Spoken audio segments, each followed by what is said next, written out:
so we're going to work through this position where essentially we're going to get to a knee cut with our knee facing inwards, our leg stepped quite high, a low knee shield, and this over back grip here. Okay, this is where we're going to want to get to. Right? So this is, I'll talk about entering here, and then just an option or two once we get here. Okay.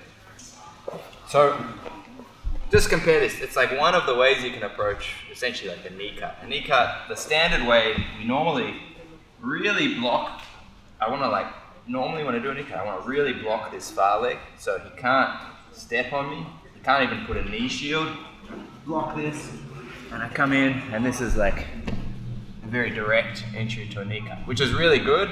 But one of the issues with that is it is very difficult, you know, someone who's got a good guard, they're going to make it hard to get in on that hip really well. So we're basically saying, all right, that's difficult. Instead, I'm just going to control the leg, force a low knee shield, and start to work into here. Okay. So on the way there's a few things we have to be wary of, essentially, right? So first, I will talk about this leg because that's the first thing to address. I want to just grab the ankle. Anywhere around the knee, he's just going to step on me. Okay, so I'm going to grab the ankle first, right? And then as I start to come in, I want to make it so this is actually a low knee shield. Okay, I want the low knee shield. If it's a high knee shield and he gets a frame here, it becomes very difficult. See how he's like got knee to elbow connection? It's hard to separate and isolate the arm and actually close the gap. Okay.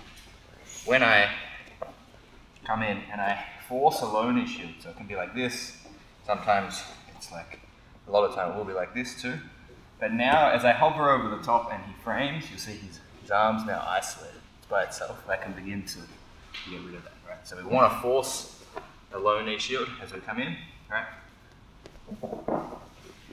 And then I keep that down. I never want to let that knee shield come back up high when I start trying to deal with these frames, okay? Then we can look at this leg, okay? So the main thing we want to stop with this leg is just them recovering, right? So if I go for a knee cut, he recovers this leg, then I've lost my attempt, right? So obviously we hold the ankle at first.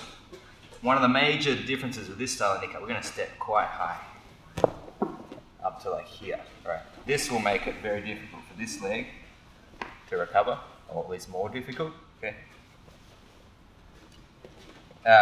Another option you can do, like I'm doing this over the leg here, but you can also do it outside the machine. Okay. See how he tries to pull his foot out? That kind of keeps it stuck as well. This is really good. Often we'll come in, he's like bothering me with that leg, I'll start flicking my foot outside, just making it so it kind of lets me use my hands for other things. Otherwise, I'm constantly trying to block and stuff that leg back in until I can close the gap, right? So we're blocking this, we're holding both shins essentially at first, we make really a right angle, force a low knee shield, okay, and we're constantly addressing this, right? When you step high like this, you do have to worry about them grabbing your leg, especially if he can grab it and kind of throw me this way. This is a problem, okay? So you've got to be ready to intercept the head. And one other thing I'm going to do as well, because he can also use this arm to block me, which gives him room to recover that leg. Usually as I enter, I try to stuff that hand.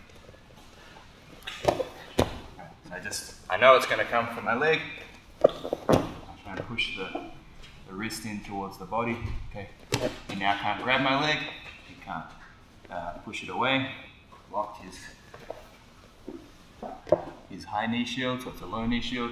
And I'm essentially left with this top frame to deal with. Okay. Most of the time with this top frame, we're going to swat it like this. You got two options. You can swat it or you can pass it across. Pass it across to an underhook or swat it and we go to this over back position. Okay. I now just don't want him to make space. Right. I want to now capture his head, curl it in, right, and we can start working to half guard. So block the legs, start to force this low knee shield. It's a little bit like we're tracking it, you know, they keep giving us different problems, we keep, you know, this comes in, we have to keep like working in until we get to here. Okay. Right, once we're there, we'll just start with something, if we can do this is a nice simple direction to go. It's not always available, but I'm then going to focus on getting rid of that knee shield. Okay. So I've dropped down to my knee, he's got that knee shield. I can start to scoop it up, right? Lift, and walk my hips back under to get into half guard. Okay. That's the first thing we can look at. Okay. So once we get to here, scoop in front of the knee. Okay. You want to just walk your hip, like drive them flat, lift, and then walk underneath that bottom leg to square the hips. So one more time in total. So here, knee points here. Okay. The reason you don't put your knee here, let's say I go for this whole sequence in the underhooks. I'm actually in a very bad spot now. Okay. So I've turned my knee here in the underhooks. It's actually not too bad. I can still work against this. I can fight. There's a lot of distance with his hips and my hips. Okay. But most of the time, getting to here. Okay. Jam this in. Lock the high knee shield. Close in on the head. Lift. Walk back under. And force high.